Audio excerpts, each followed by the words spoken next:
Bienvenue à tous. Le gouverneur du Kassai-Oriental est sous la menace d'une motion de défiance déposée au bureau de l'Assemblée provinciale.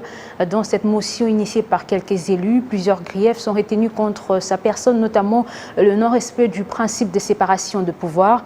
Pour le mouvement citoyen Lutte pour le changement, l'UDPS devra arrêter de jouer à une politique protectionniste vis-à-vis du gouverneur qui est accusé par ce mouvement d'empêcher les élus de s'acquitter de leur mission constitutionnelle. Nicolas Mbia, militant de la Lucha Mbujima, il a dit à Franck Bambi, notre permanent sur place. Cette motion est légitime.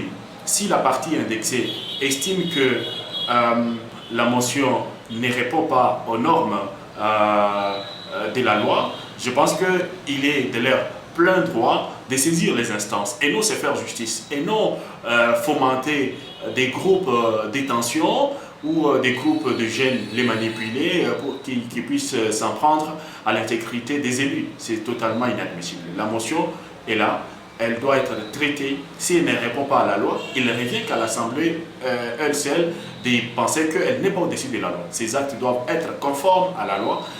Le parti doit veiller à ce que l'état des droits qu'il a toujours prôné soit respecté. Et dans l'état des droits, il faut respecter les principes de séparation des pouvoirs. Il faut reconnaître que l'Assemblée provinciale a été instituée pour contrôler les actions de l'exécutif.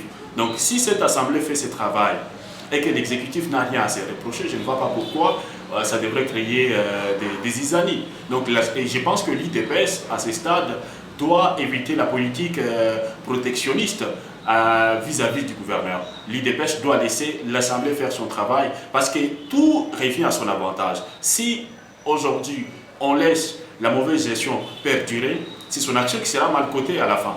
Et aujourd'hui, si l'Assemblée fait son travail et parvient à établir que le gouverneur a très mal géré la province et par conséquent il devrait répondre de ses actes, soit en démissionnant, soit en quittant la tête de la province, ça sera toujours à l'avantage du UDPS parce qu'il y aura une personne plus compétente que le gouverneur qui pourra prendre la tête de la province. Je pense qu'il serait sage de mettre de côté les intérêts particuliers et privilégier l'intérêt général. Parce que c'est dans l'intérêt général que la population, le peuple d'abord, qui a été toujours leur slogan, pourra se retrouver.